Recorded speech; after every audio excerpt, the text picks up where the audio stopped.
Like, I'd achieved a great deal of professional success in 11 years, and at the sacrifice of my compassion, my health, my well-being, my really sort of what makes us uniquely human, I turned into a productivity machine. And I'm not that anymore. And I'm really grateful that I'm not that anymore. Welcome back to Happiness in Progress. I'm your host, Danielle Craig. I'm an Emmy Award winner, former journalist, mom, wife, and just a human being, just like you, looking for more joy in the everyday. This podcast is brought to you by the Mail Tribune. Check out all of the Mail Tribune's podcasts by going to mailtribune.com. I am so excited, as I always am, to introduce you to today's guest, Lydia Slaby. Lydia is an advocate, speaker, and writer who just released her debut memoir this year called Wait, It Gets Worse.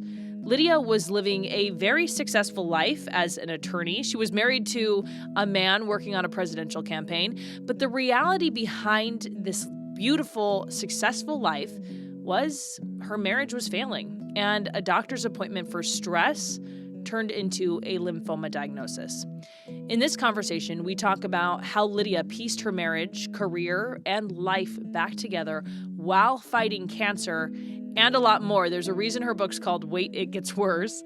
We talked about how to stay present when life is falling apart, how Lydia deals with her need to be in control, and tips that saved her marriage. We laughed, we had some serious, deep heart moments. I think you're really going to enjoy this conversation, so let's get to it.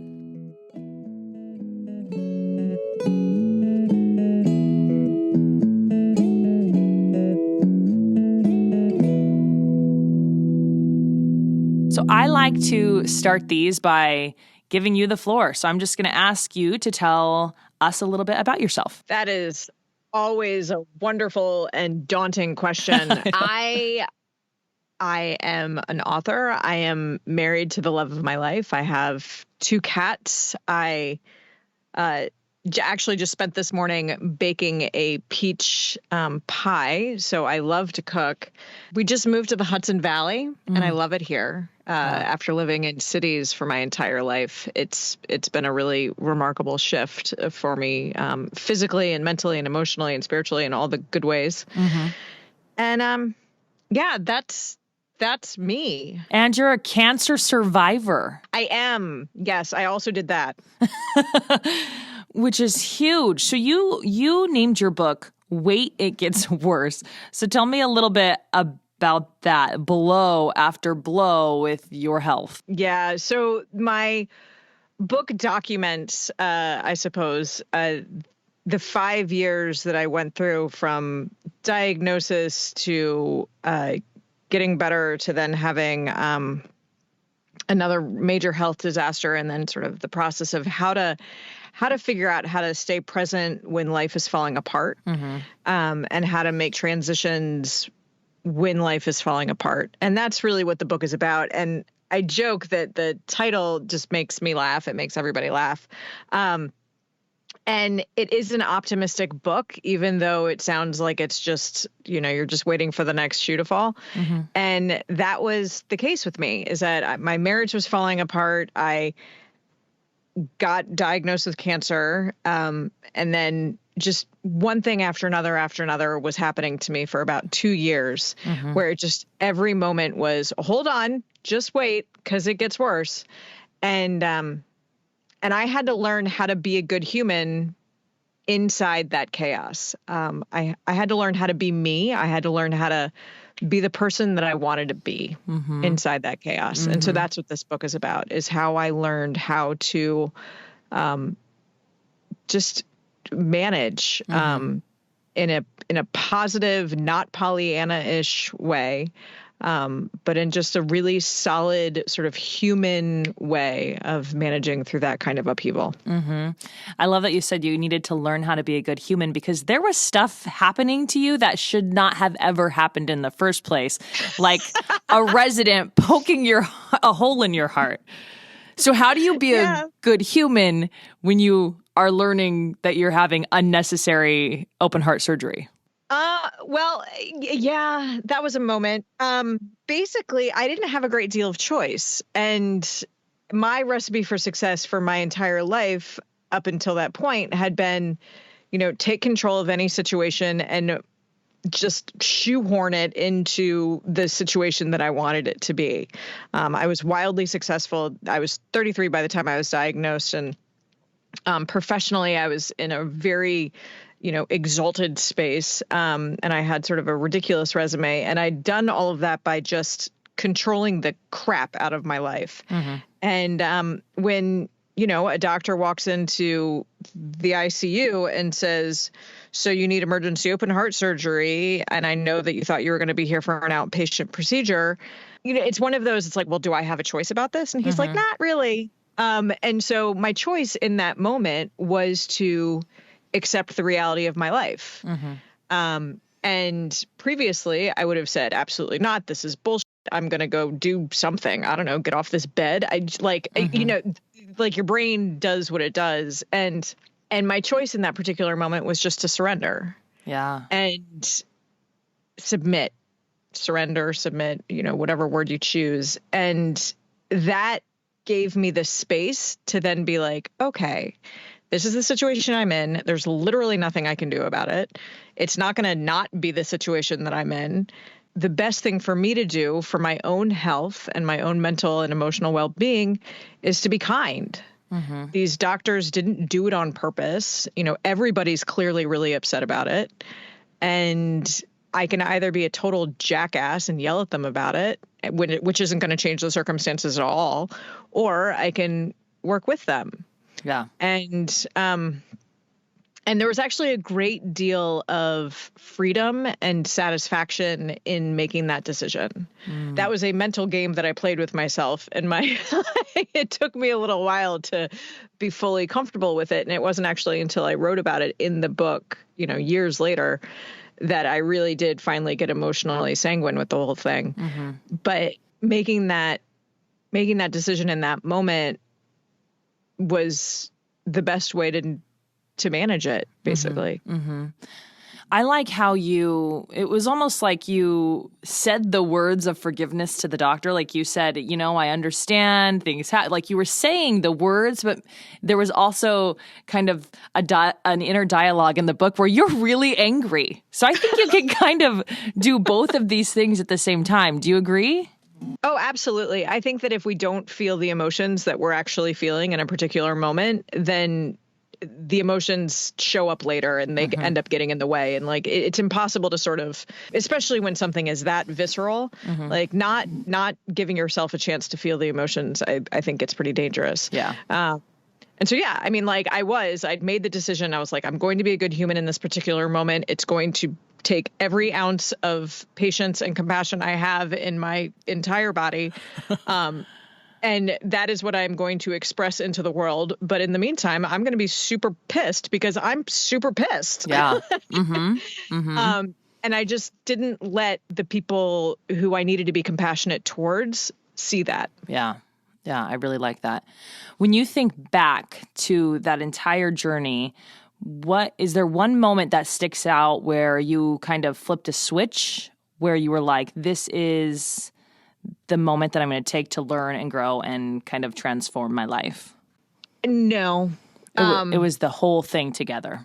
Yeah. Probably the best moment was, so just so your listeners understand, I was diagnosed with cancer in the summer of 2012, and I went through chemotherapy for 4 months, and then I had a big surgery. And then a year and a half later, I ended up back in the hospital with this heart debacle that we're talking about. And it was the entire process of understanding that chemotherapy was saving my life, but at the same time destroying my quality of life, kind of being in that dance, wanting to be the mentally adept and educated and smart person that I am in a job while I am still also going through massive health issues. It was trying to get back to a life that didn't really exist for me anymore. After the cancer, failing at that, and then going in for this heart surgery. And I would say that the moment that it all kind of came crashing down was really in that ICU after the heart surgery, which was basically 2 years of medical stuff. And then it all just culminated in this ridiculous emergency situation. And it was at that moment that I was like, you know what, I'm doing something wrong. Because if I have been trying really hard, I've been trying really hard to, do everything that I'm quote unquote supposed to do. And yet I am still here in this emergency situation, almost dying on this table. So it was that particular moment that I was like, I'm doing it wrong. Like whatever it is that I've been doing with my life, I've been doing it wrong. But it took everything up until that point to kind of break me. And my greatest hope with writing this book was that people who were just as stubborn as I am would learn that perhaps there's moments before you actually get to the actual breaking point to learn the lessons that life is trying to present you with and life is trying to teach you before, you're actually dying on a hospital bed. And that was my goal with this book was to really try and share my experience so that other people wouldn't have to go through it in order to achieve their own transformation. Right. Yeah. You hear from so many people talking about personal transformation, and it is usually after wake up call, after wake up call, after wake up call, like the universe is shaking the person to say, hey, listen up. Do you feel that was your case? Oh, yeah. It's like, okay, I'm going to give you a little nudge over here, and then this is going to happen over here. And then, okay, you're not paying attention very clearly. So I'm going to give you a marriage falling apart. Well, that didn't work. So I'm going to give you cancer. Well, that didn't work. And so I'm going to give you emergency open heart surgery. Yeah. And if you don't figure this out, you're going to die. And so it's like, in my case, I was just, stubborn. I was just stubborn. What has changed in you the most from the beginning of this journey to where you are now? Oh, probably two major things. One, I consider myself a much more compassionate person now. And I've always been someone who doesn't put up with a lot of crap. And I did that to myself, and I did that to the people around me. I didn't just do that in circumstances where it was required. And that has shifted dramatically. I'm not as hard on myself at all. Of course, we all have moments, but I consciously wake up every day saying, that's not who I am anymore. And I have a lot more patience for the people in my life. I have a lot more tolerance for upheaval. And I'm a lot more patient with myself, which I think is the most important transition. The other thing, too, is just recognizing how damaging my attitude was to me physically. I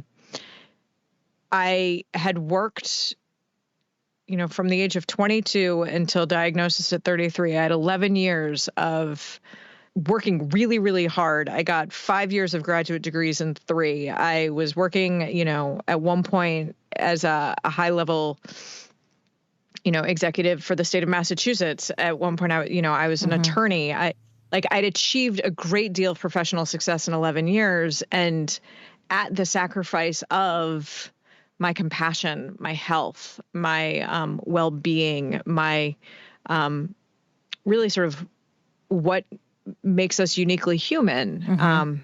I turned into a productivity machine. Yeah. And I'm not that anymore. And I'm really grateful that I'm not that anymore. Of course, it's like, it's this conversation that I have with my head, and my brain still craves productivity. And so I create little games for it. It's like, okay, like today we're going to be productive by meeting these benchmarks. Yeah. And like these benchmarks aren't write a brief in 4 minutes. Those benchmarks, may be like bake a pie, take the cats to the vet, make sure that I've written, the blog post that I want to write. Like I've created sort of different benchmarks for my brain, almost like a game, but at a slower pace. At a much slower pace. And my own health and mental and emotional well-being is now my most important project. It's so hard being a type A personality that loves success, loves productivity, loves to be in the middle of it. So do you think it's possible to live a life where you are in a, high-powered position, you're doing a lot every day, and step away from high stress? Is it possible to do that? Can you do do both, take care of yourself and do one of those jobs? I think it really depends, honestly. I think it depends on the person. I do think that I could probably go back into that world now that I've built up a really strong practice of self-care. But the trick is that depending on like where in that world you are and how strong your particular body is, 14 hours a day, 6 days a week in a high rise with bad food and no time at the gym isn't good for anyone. Right. And, if that's like, I know that I could go back into that world because I also know that I wouldn't need to spend that kind of time doing that work. I might be slightly less productive. I might be, not there for the 10 a.m. Saturday meeting. But that would just be who I am in that particular environment. Right. For those who feel like they need to be in that particular environment for whatever their own personal reasons are, I think just awareness that it comes at a cost, and awareness that, if your body fails on you, then your body has failed on you for very specific reasons. But I do joke about the fact that, like, some people are Dwayne Johnsons and some people aren't. And I do think that constitutionally, we're physically different from each other. And some people actually can do that to themselves and some people can't, And I think being super aware of what your body is capable of doing is something that we as a culture have gotten away from. Yeah. And, we all think that we can achieve what we want to achieve by putting our brain to it, but our brain is only one part of who we are. And if our body can't hold up, or if our body wants to do something different, then that's something that we need to start learning to pay attention to. Oh, I love that. And we're not even listening to the signs like a headache, which is your body screaming, like, help me out, please. Yeah. What are some non-negotiables for you in terms of your self-care today? I have to have flexibility in my day because I never know how I'm going to wake up in the morning. I don't know if I'm going to wake up with energy, and I don't know if I'm going to wake up not with energy.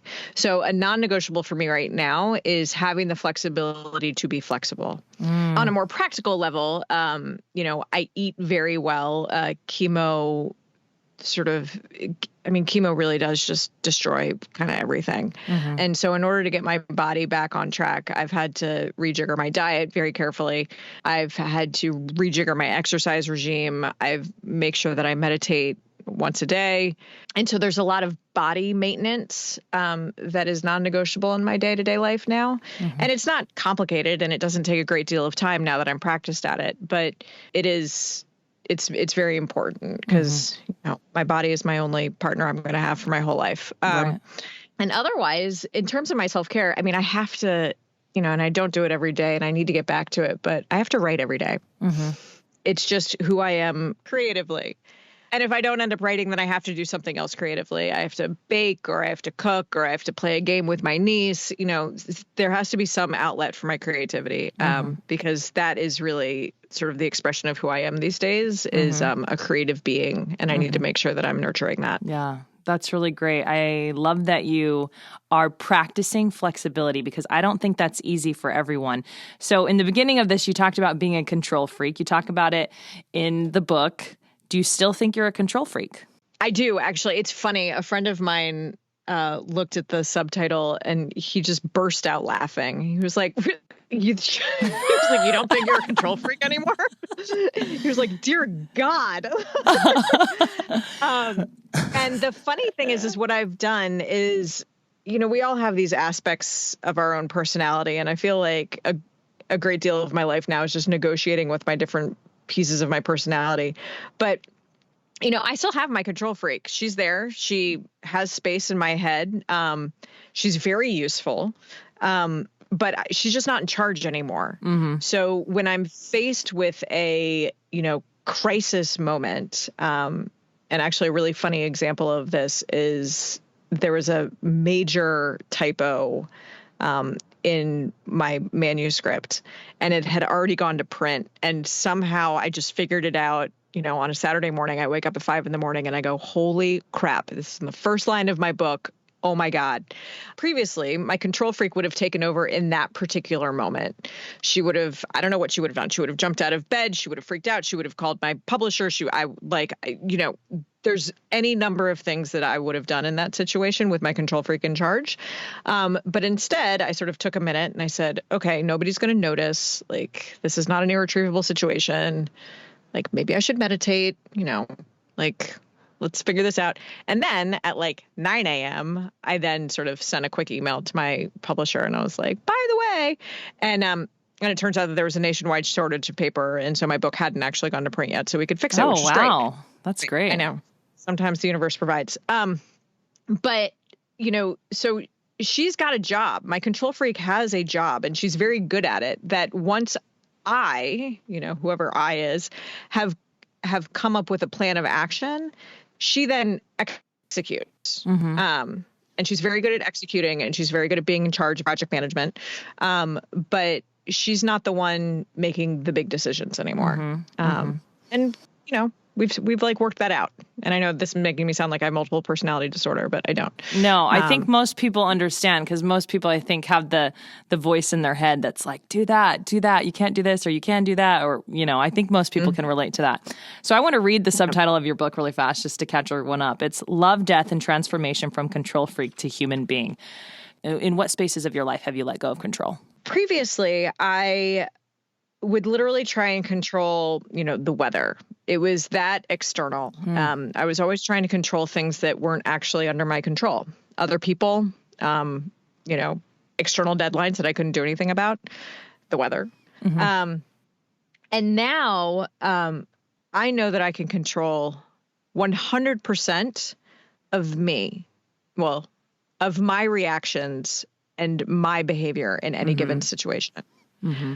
And I can control 0% of anything else. Mm-hmm. So, I'm in a hard conversation with my husband. I can't control what he's saying. I can control how I'm being in that conversation. Mm-hmm. I'm battling with my cat at the moment, who's she's not doing a great job of peeing in the litter box, and it's driving me crazy. But who I am in that situation is I could, punish her. There's any number of things that I could do to try and change her behavior. But what's actually more helpful is to love the crap out of her and then call the vet and get ideas and then sort of work with those ideas and just go through them one at a time. Mm-hmm. I can control me. I can control, I've created agency in my own life by letting go of anything outside of my own purview. Mm-hmm. And trusting that, if I am 100% authentically me when I'm having an argument with my husband, he is going to be 100% authentically him. And we are then going to come to some, agreement or compromise or whatever. Mm-hmm. And, same thing. I put out a book that I believe is completely authentically me. And I did it in a way that I'm proud of. And I did it with a team that I'm really proud of. And what happens now is entirely up to how people then react to the book. Mm-hmm. I can't make people read it. I can't. So it's sort of like this, I did my part. And then, the world will come back at me in some way. Mm-hmm. And I feel like as long as I've done the best job of doing my part, then I've won. Whatever that prize is. And washing your hands of the result of what the world does, what the weather does, releases a lot of stress. That's not stress you have to carry. Right. And I have so much more energy now. It's yeah. So, and it's easier to find humor in things. And, it's just a much more relaxed perspective. And to be clear, I'm not, brilliant at this. I fail at this all the time. It's a practice. But it's very much a practice. But when I have a good day of just making sure that I am me and then everybody else is who they are, it's a really good day. Yeah. It's a very good day. Yeah. How do you think this has helped your relationship, letting your husband be in control of your husband? He's delighted. I think it's I joke that, so my husband and I have actually known each other since we were in high school.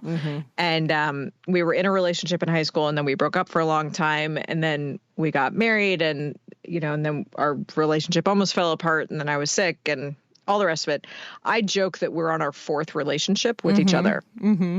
And I am blunt with him and anyone who will listen that this fourth relationship is the best one we've had.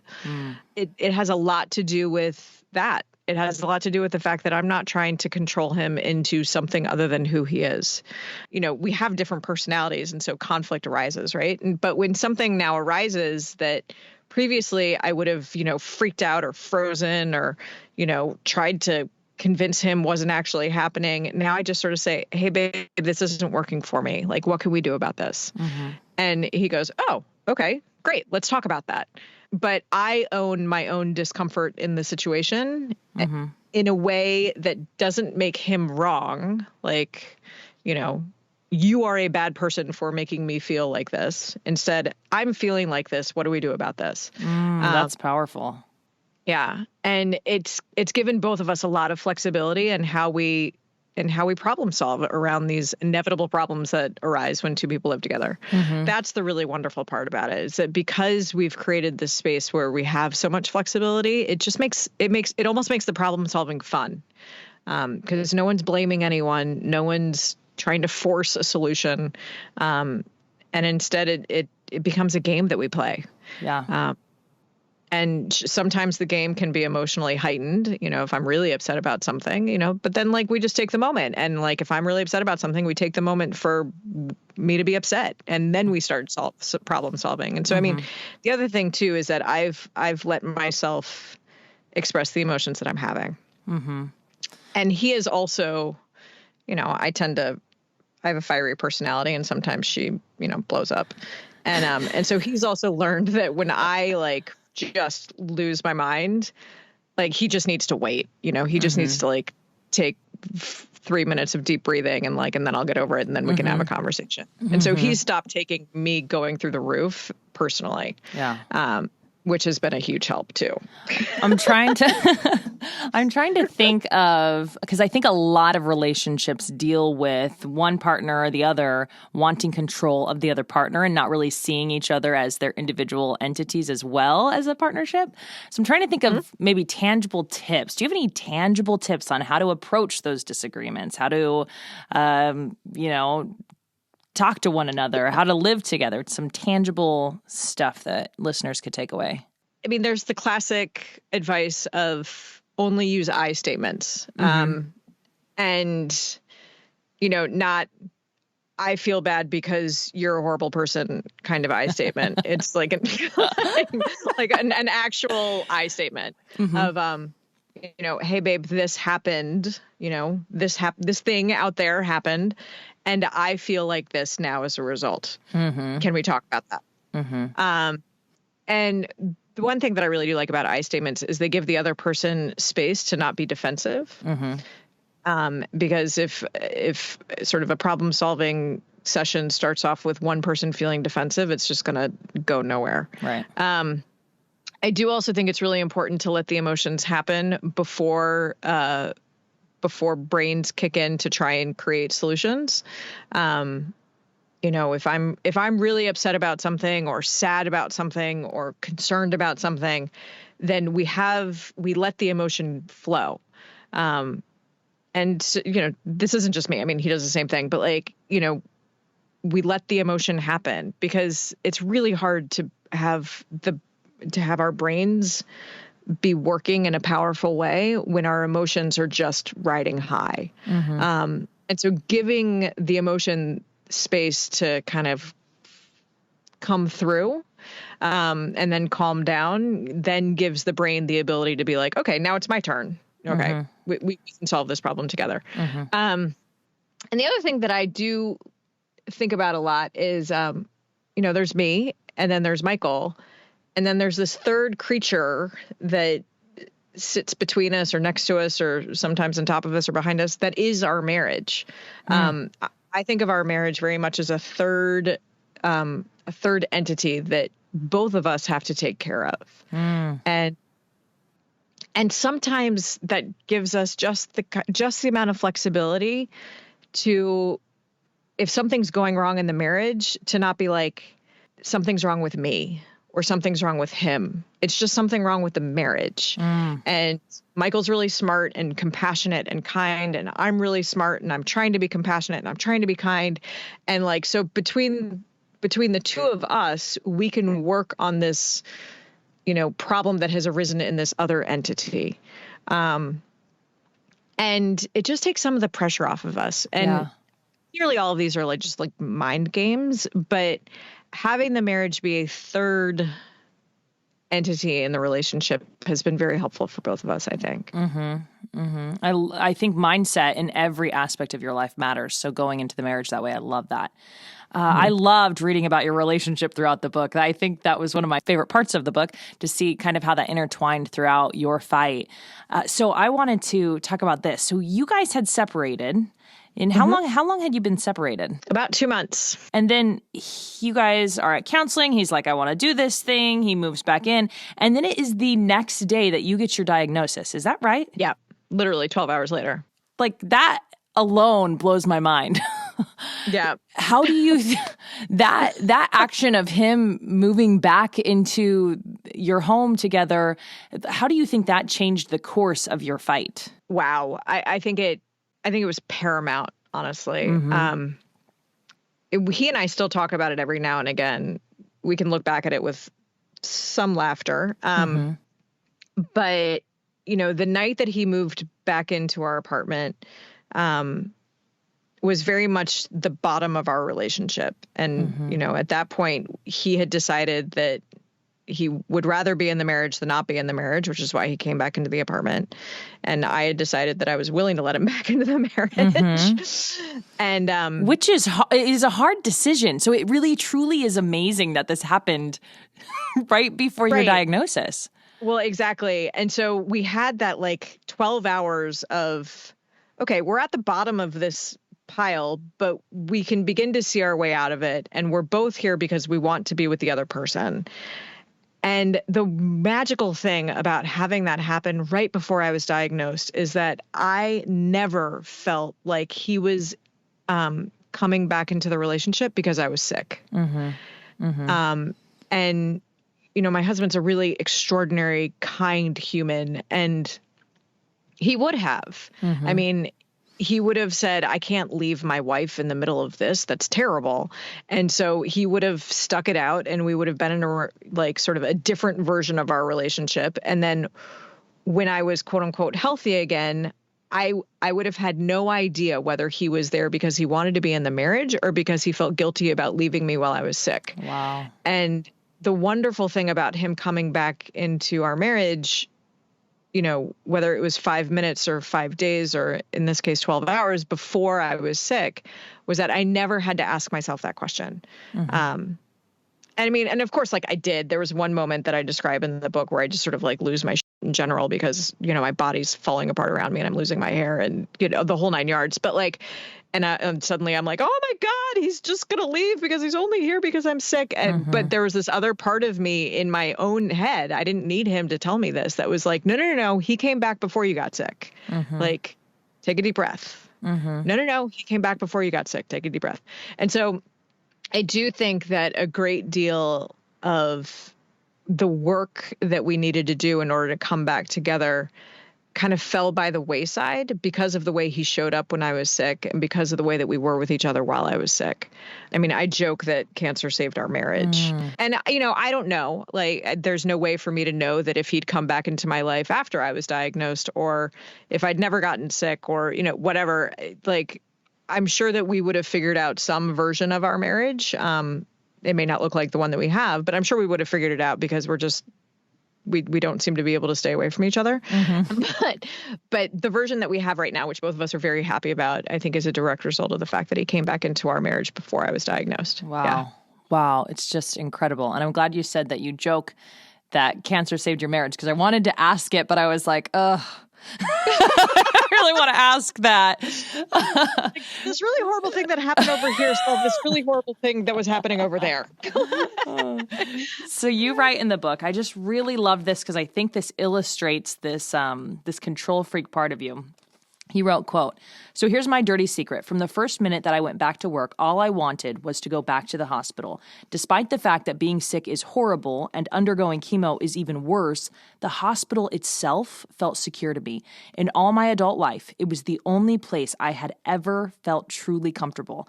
I knew exactly why I was there and what I was supposed to do while there. I was a control freak with nothing to control, so I could finally rest," end quote. Talk to me through that, like having the realization that that hospital was a safe place for you. Oh, wow. That was a hard realization for me to come to. And it started, sort of snuck in around my awareness when, after I was out of chemo and after I'd had my first surgery and I was back at work and it was spring, summer in Chicago, which is really the only time that you ever want to be in Chicago. And I was miserable. I was at work and I was trying to get my brain to do what it was supposed to do, and it wasn't doing what it was supposed to do. And I was just miserable. And then I had a meeting at the hospital with one of my doctors or someone. And I walked into the hospital and I literally, I just relaxed. I felt my body just calm down. And if I'd been wearing a heart rate monitor, I'm sure my heart rate would have gone down. And I sort of looked at myself and I was like, what is this about? And then these little moments that I was describing in the book of like, oh, well, maybe I could just go back to the hospital for this. And like, oh, if I'm not actually well, then that means I get to go back to the hospital. And wouldn't that be great? I mean, like, it's really sort of a horrible, embarrassing, completely non-intuitive reaction, right? Yeah. Like we all want health and we all don't want to be in hospitals, and hospitals are horrible. And, it was just this slow buildup of moments where I was like, wow, this is the only place where I'm actually calm. And that realization was simultaneously calming in that I realized what was going on, and deeply frightening, because if I couldn't figure out a way to calm my mind outside of the hospital, then I was invariably going to end up back in the hospital. Because if that's what my body and my mind and everything was craving, then somehow, consciously or not, I was going to put myself in a situation where I was back there. And lo and behold, 2 months later, I ended up back there with this open heart surgery debacle. That realization of, okay, I need to figure out how to live my life out here in the real world with the same kind of calm that I felt while being in the hospital. Like, I need to do that or I'm going to die. Yeah. That was very much the equation that was going on in my head. And so after I got out of the hospital from the heart surgery, I just sort of like looked at my life and I was like, I need to do some major rejiggering here because, this isn't working. That's a scary realization, having to change the way you approach life. Yes, it was. This is a joke, but it's not. I'm coming out of heart surgery, you end up on a lot of painkillers. Like, I was really glad I was on painkillers when I came to that realization, because it was the only way that my brain could sort of handle it. It was like, it's like, oh, okay, I'm artificially calm at the moment. Thank God. This is all the beginning of like getting into a space where you can surrender, you can let go of control, you can be more compassionate, more understanding. What was the first step to accomplishing all of that? Realizing that the way that I was living my life was killing me. I mean, addicts joke about, step one is realizing you're an addict. Well, they don't joke about it. That's step one. And that was very real, was realizing that I actually had a problem and I needed to do something about it. The actual sort of step after that was taking advantage of basically all of the resources that were in my life, but I'd been ignoring. And so it manifests in the book as a phone call from my friend Lily, who just sort of showed up with her magic box of tricks. And suddenly I'm on an airplane, and suddenly I'm in the presence of a teacher who has been really important for me ever since. And, not everybody has a friend named Lily who has a magic box of tricks and a teacher that we can access. Right.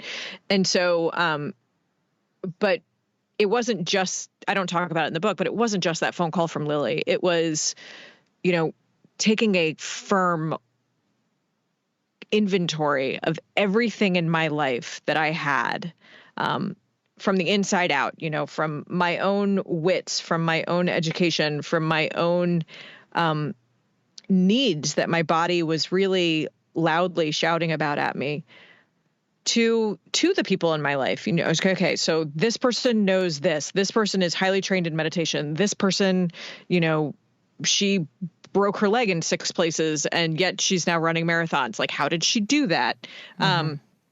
Realizing all of the resources that I had, and have, as humans who live in a community, we are tremendously resourced. And sometimes we don't realize it. But each person in our life has something to show us, each creature. I mean, I learned a lot from my cats. And just taking the time while I was in my bed recovering from the heart surgery to be like, okay, who do I need to talk to? Who can I go to learn from?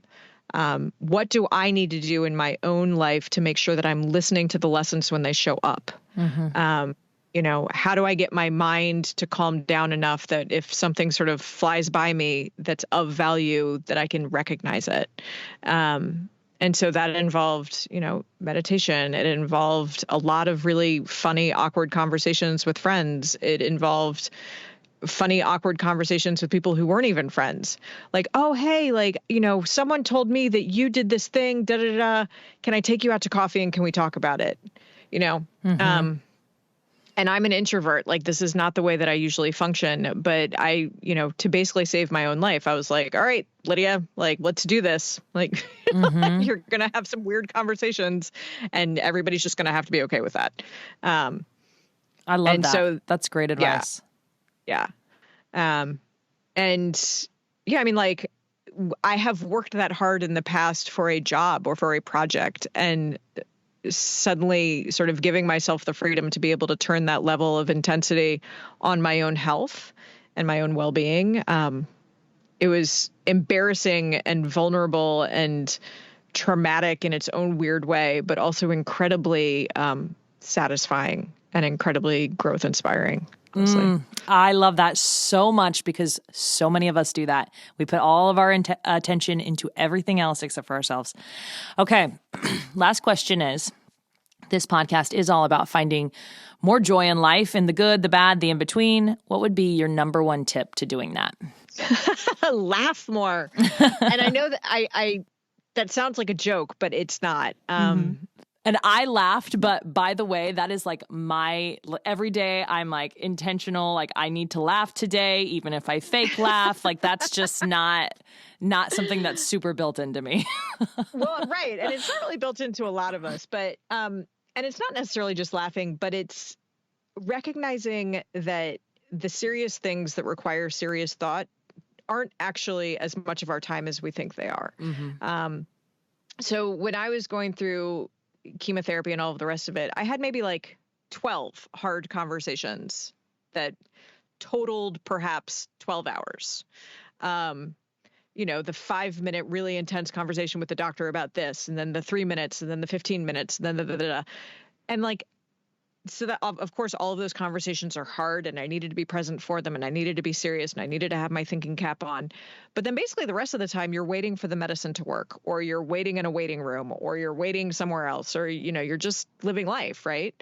And so putting serious in the conversations where it belongs and taking serious out of the conversations where it doesn't belong is my best advice for people. That's great advice. Yeah. Lydia, thank you so much for coming on the podcast. I've had such a great time talking to you, and I'm so excited to share this with my listeners. Oh, thank you so much for having me. It's been a delight. I hope you loved hearing from Lydia. I'm linking all of her information, and don't forget to check out her book, Wait, It Gets Worse. And if you like this podcast, please take a moment to share it with someone you think it could touch. And if you take a moment to rate it, that helps me so much. And of course, subscribing means you will never miss an episode. Thank you so much for being here on Happiness in Progress.